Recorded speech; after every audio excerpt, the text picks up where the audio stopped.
I'm Sarai. And I'm Haley. And this is Swimwear Radio. Welcome back to Swimwear Radio, where we share practical ideas for building a creative process so you can sew with intention and joy. Today, we're talking about how to choose the perfect fabric for your swimwear projects. We're going to cover essential characteristics to look for when shopping for swim fabric, specialty options you might not have considered, where to find the best materials, and how to make sure the fabric you choose will create a swimsuit that's comfortable, flattering, and built to last. All right, Haley, so spandex comes in a lot of weird colors and prints. So what's the best spandex fabric you've ever bought? Okay, I made a swimsuit, a one-piece swimsuit out of a gold lame spandex. Ooh. And it was very funky fresh. I really liked it.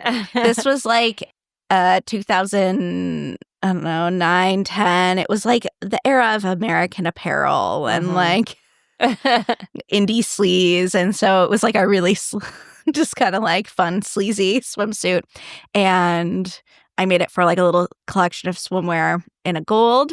And then I also did a black lame two-piece, and they were a hit. They're really fun.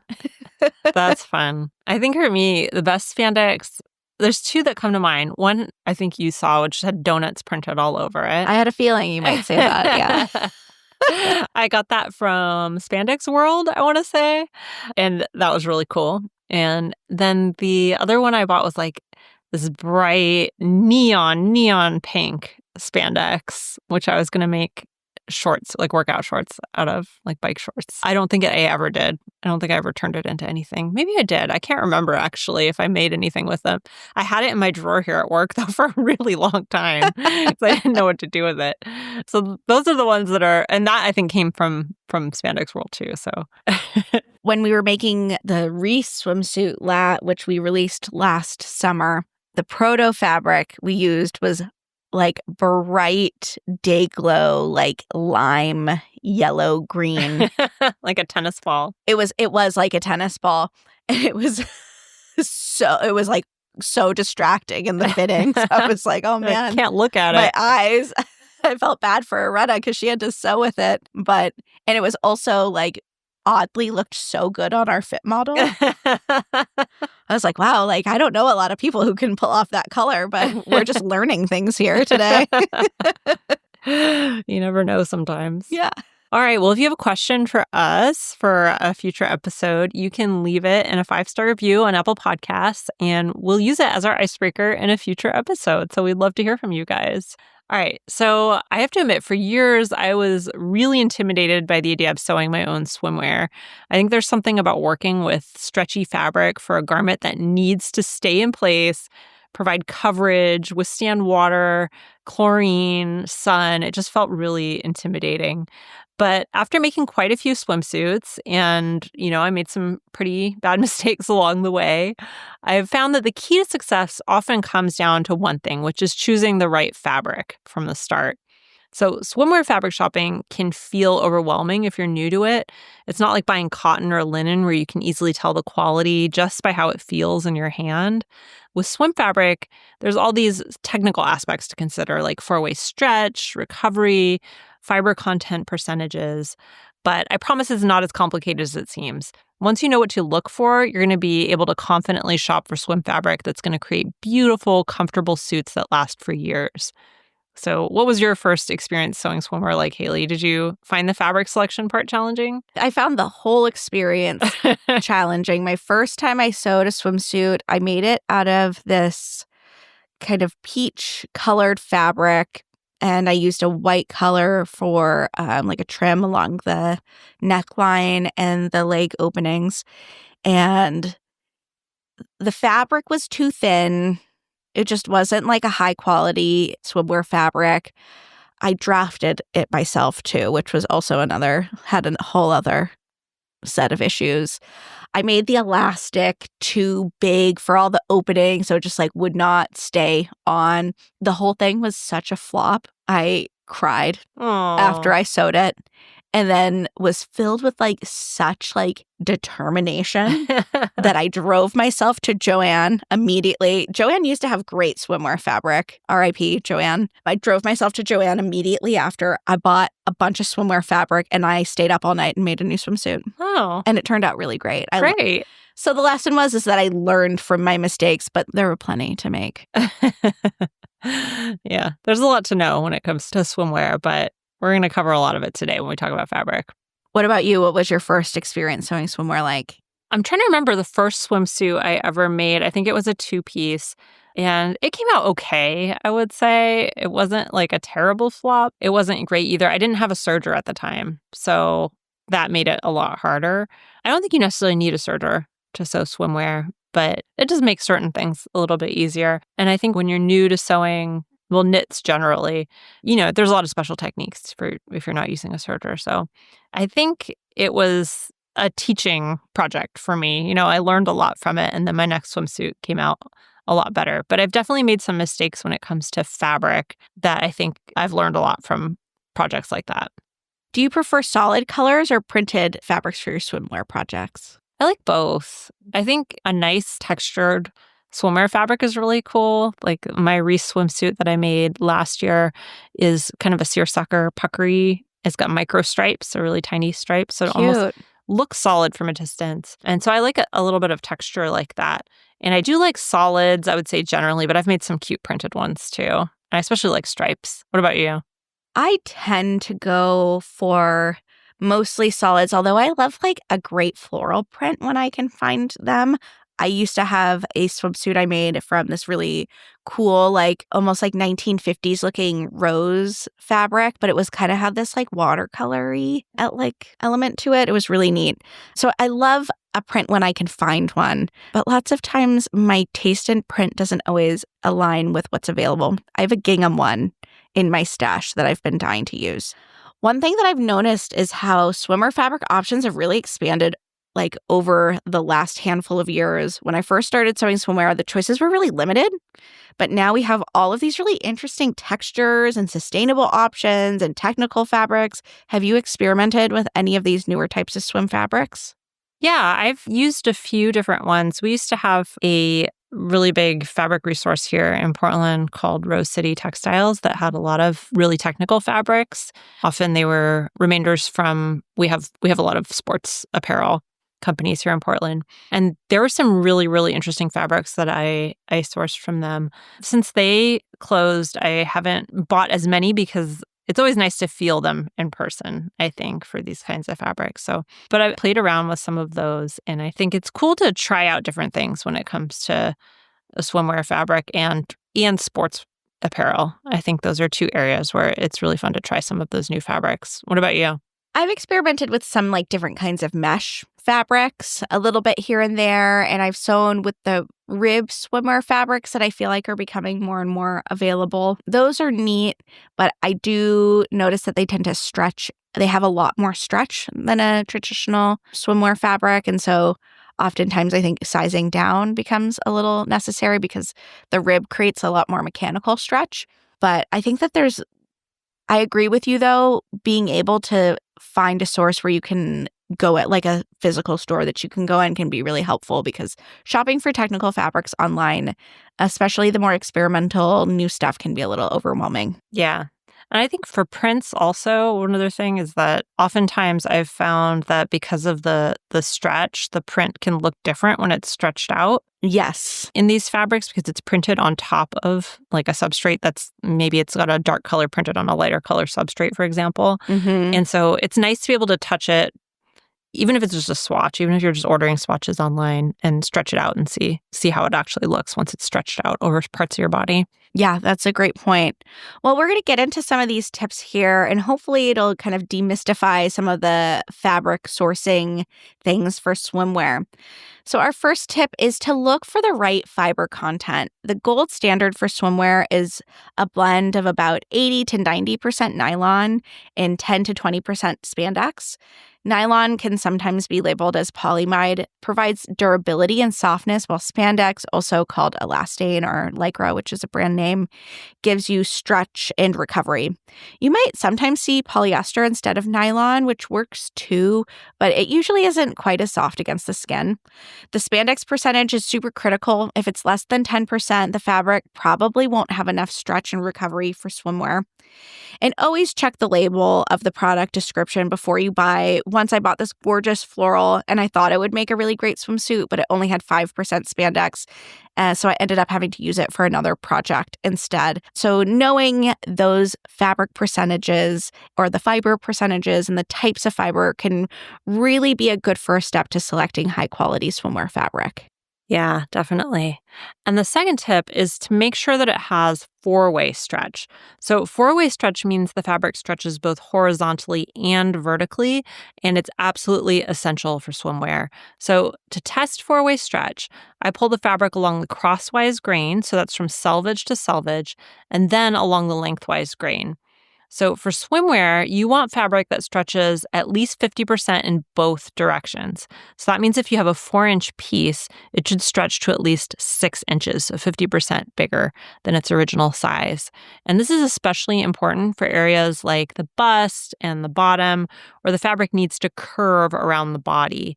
So I've made the mistake of using a 2-way stretch fabric for swimwear before, and it was really uncomfortable. Felt restrictive in all the wrong places. Actually, I once bought a pair of icebreaker leggings, which are merino wool leggings that had, I don't know why, they only had 2-way stretch. And so every time I would bend over or sit down, it felt like they were pulling off my butt, like they were just sliding down my butt. So that's what's going to happen if you use 2-way stretch instead of 4-way stretch, because obviously when you bend over or when you sit down, that part of your body expands. And so you need the fabric to expand lengthwise as well. I think that it used to be that the standard in ready-to-wear was that 2-way stretch was acceptable for 2-piece swimsuits, and 4-way stretch for a 1-piece, you had to have 4-way stretch. And over the years, I've noticed that this standard hasn't really held up, and that's for practical reasons. That's because even if you're not wearing a 1-piece, the material still needs to have adequate stretch in the length of grain in order, like you were saying, to sit down, to not have the whole backside of your swimsuit go down when you sit down. So I think that there's some advice out there that you can use 2-way stretch, but in my experience, you're going to be much more satisfied with a 4-way. Yeah. Think about your underwear, for example. They always stretch in both directions. And, swimwear is basically the same thing. So I like to think about stretch the way I think about ease in a woven garment. It just needs to be in the right places and the right amount for you to get the right comfort and fit.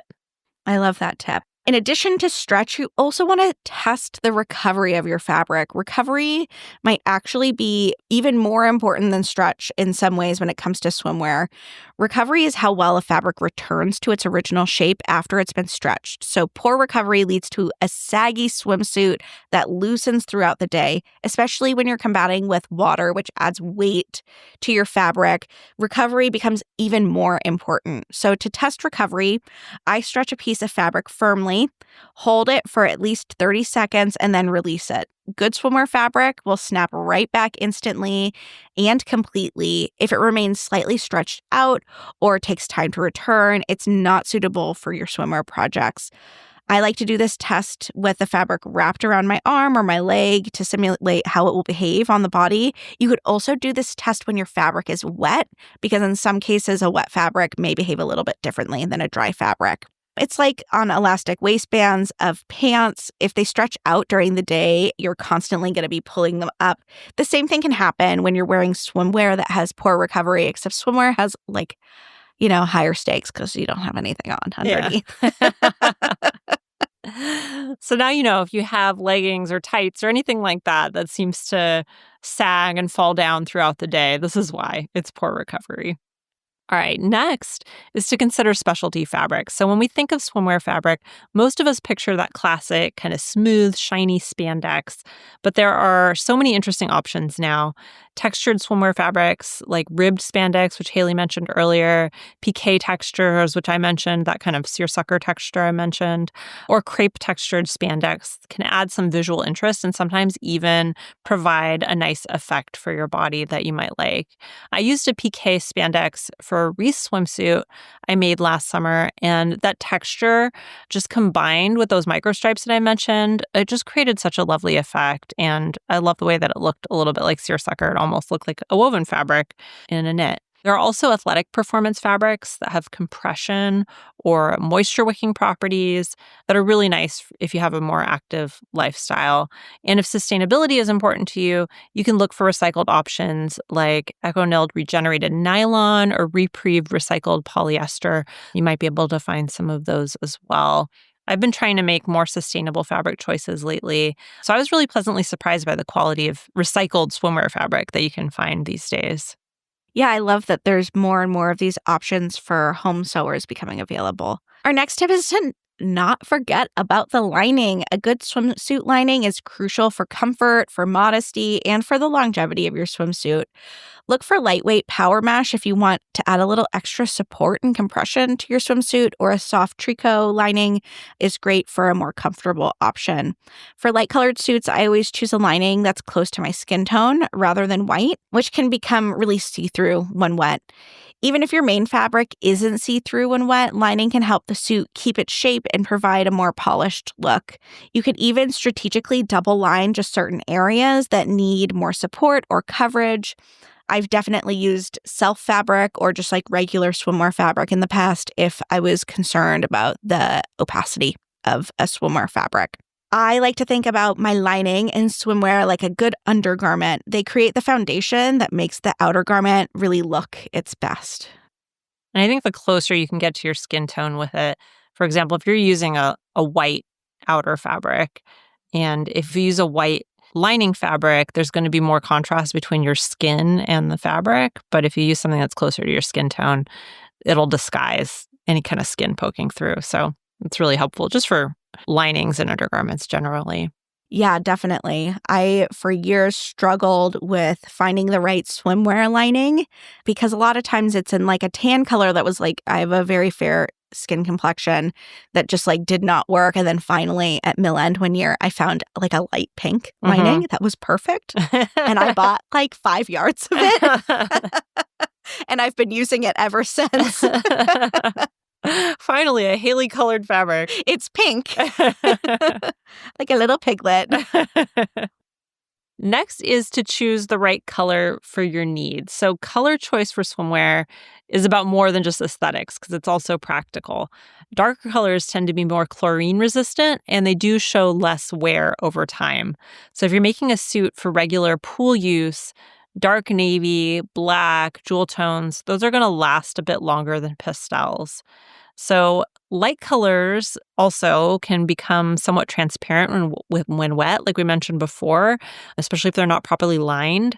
So as Haley said, always do a wet test before cutting into your fabric and just see how it's going to look. I've also found that bold prints can be a little bit more forgiving of small construction issues. So they can hide top stitching imperfections and little wrinkles a little bit better than the other like solid colors or smaller prints. So for my first swimwear projects, I actually use darker prints for this very reason. They're just more forgiving while you're learning and just make it a little bit easier to kind of disguise anything that might go wrong just a little bit. Yeah, I find that especially with the top stitching along the elastic that when you're first learning, it can be really hard to get a really consistent stitch. And so making sure you're matching your thread, but also using dark fabrics can be really forgiving there. Next, you'll want to consider how the fabric will be used. The best fabric choice partly depends on how the swimsuit is actually going to be used. So for active swimming, surfing, water sports, look for compression fabrics with high spandex content and really, really excellent recovery. For lounging by the pool or occasional dips, you might be able to prioritize fashion over function and choose something with a beautiful drape or an interesting texture. And if you're making a swimsuit for a child who's going to be rough on it, durability becomes even more important. So again, those like high stretch percentages, a little bit more dense fabric can be great. And also considering high visibility colors can also help keep your kiddos safe when they're in and around water. Chlorine-resistant fabrics are essential for competitive swimmers or anyone who spends a lot of time in pools. I think of it like choosing running shoes. You need different kinds of features depending on whether you're going to be a marathon runner or you're just wearing them for casual walks. Yeah, that's true. I made this swimsuit years ago that I made just because I was going to Palm Springs and was going to be lounging by the pool a lot. And it had like cutouts on the side and was not the most supportive or durable swimsuit in the world. It was like from a 70s pattern, but it was perfect for lounging by the pool. Yeah, sometimes fashion must prevail. Yeah, absolutely. Next is knowing where to shop. So finding quality swimwear fabric used to be really challenging, but there are so many great options now. So there's online specialty shops like Spandex House, Spandex World, and the Fabric Fairy. They offer extensive selections of prints and solids. I mentioned some of those earlier. If you're in New York, Spandex House and Spandex World are located in the garment district there, and they are wonderful to visit as well. Independent fabric stores like Stone Mountain and Daughter, Blackbird Fabrics, and the Fabric Store usually have curated selections of really high quality options as well. I found that ordering swatches first is really helpful, especially if I'm trying a new supplier, because colors on screen can be deceiving and it's essential to feel the weight and stretch in person. We mentioned a few tests you can do. It's really helpful to be able to do those with a swatch rather than just ordering blindly online. So fabric shopping for swimwear is a little bit like dating. You want to get to know the fabric a little before fully committing to it. And swatches are a great way to do that. Another tip is to check the swimwear section during end of season sales. You can often find really high quality fabrics at a discount that way. Oh, that's a good tip for getting a deal. Our next tip is to not forget about the notions. Having the right fabric is just the beginning. You'll also need specific notions to complete your swimwear project. Regular elastic will not work for swimwear. You're going to need elastic that's specifically designed to withstand chlorine, salt water, and repeated stretching. So look for rubber swimwear elastic. That's going to be the most durable. You can use plushback elastic for high comfort areas. If there's a shelf bra in your swimsuit, this can be a great option for that. Or clear elastic for things like straps or lightweights or places where you need more lightweight support. For thread, you're going to want to look for an all-purpose polyester thread. Never use cotton for your swimwear. Woolly nylon can be really great for your serge or loopers, or specialty stretch thread can work really well as well to give your seams a little bit of extra stretch. Consider foam cups for support and for modesty. You can purchase these or even harvest them from old swimsuits or even old bras. Getting the right notions is like having the right tools for the job. You can have all of the best materials in the world, but without the proper tools, the results, they're just not going to be as good. You know, yesterday I was doing some tidying in my sewing shed and I opened a drawer and found this old bra that I'd stashed away thinking I was going to harvest all the hardware for it. And it's probably been in there for a good 3 years and I totally forgot that it was there. So I think it's time to harvest it now. Yeah, I ordered some nursing bras recently and they had like removable foam cups in them. And I am not a foam cup girl. And so I took all of them out and I was going to toss them. And I was like, I'm going to bring them into the office because we always end up needing them. And they're hard to find in larger cup sizes. So Robin was really excited at the pile of foam cups I brought her. It can be really, really helpful to save those things. All right, and the 10th tip, the final tip, is to try other projects with swimwear fabric. So once you start working with swimwear fabric, you'll find it's incredibly versatile for other projects too. The durability and the stretch make it perfect for activewear like leggings or bike shorts or sports bras. And I've used swimwear fabric to make the Seamwork Shelly leggings, and they're some of the most comfortable workout pants I own. They're awesome. And the soft feel and the really great recovery also make it really great for underwear, for bralettes, for camisoles. Our Florence bralette pattern works really beautifully with lighter weight swim fabrics. It's a really quick project that's perfect for using up those leftover pieces if you have any leftover from your swimsuit too. And dance and costume wear is another great use. You know, the stretch, the shine, color options make it really ideal for leotards or performance costumes. It's like having a super ingredient in your kitchen that works in a lot of recipes. Once you're comfortable working with swim fabric, you'll find uses for it everywhere. All right, so we've covered a lot of ground today. So let's recap our top tips for buying swimwear fabric. 1, look for the right fiber content, ideally 80 to 90% nylon and 10 to 20% spandex. 2, make sure your fabric has 4-way stretch of at least 50% in both directions. 3, test the recovery to ensure it snaps back to shape after stretching. 4, consider specialty options like textured fabrics or sustainable alternatives. 5, don't forget about proper lining fabric. 6, choose colors strategically based on how you'll use the suit. 7, consider the suit's intended use when selecting fabric properties. 8, know where to shop and always get swatches when possible. 9, don't forget the specialty notions like swimwear elastic and the right thread. And 10, remember that swimwear fabric works great for other projects too. So what's your takeaway from today's episode, Haley? I don't know if I have a takeaway, but my excitement for using that gingham swimwear fabric in my stash is definitely peaking right now. I think that if I were to choose like a takeaway or like a lesson that people could walk away with is making sure that whenever possible, ordering swatches. I think that especially in the case of making something more technical, it becomes even more vital to take that extra step. I know it can be annoying to wait the week for it to ship, the swatch to ship to you, and then wait another week for the fabric to ship. But ultimately, it's just going to result in a fabric or in a swimsuit that you're going to like so much more, because a bad fabric choice on a swimsuit doesn't just make it so that it's not your favorite garment to wear. It makes it so that it could potentially be completely unwearable. Yeah. And I think that goes for the techniques as well. You know, it does take a little bit more time and that can feel a little bit annoying, but I think it's so worth it to spend that extra time to, test out the stitching, test out your top stitching, your elastic stitching, things that are a little bit trickier with sewing swimwear, and make sure that you feel comfortable and confident doing that. And it's going to really save you time in the long run because you're actually going to like the final product that way. So it's always worth it when trying something that can be a little bit tricky, like sewing swimwear. All right, so if all this talk about swimwear fabric has you inspired to make your own suit, we have the perfect resource to help you bring your project to life. Our Learn to Sew a Two-Piece Swimsuit class walks you through every step of creating the Maggie swimsuit, from selecting your fabric to adding those final professional touches. So in this comprehensive class, you're going to learn essential techniques for working with swim fabric, including elastic application and professional lining methods. The Maggie features a flattering scoop neckline, wide set straps, and high-waisted bottoms that look amazing on everybody. So even if you're new to sewing with stretch fabrics, this class breaks down each step into manageable segments, and you can gain confidence while creating a really custom-fitted swimsuit that just rivals anything you'd find in stores. So this class is available for free to all Seamwork members at seamwork.com, and we'll put a link in the show notes. And if you liked this episode, please consider leaving us a review. We always read our reviews and we love hearing from you guys. So whether you're listening on Apple Podcasts or Spotify or anywhere else, we would love to see your review. You can follow us on YouTube at Seamwork Video. You can follow us on Instagram at Seamwork.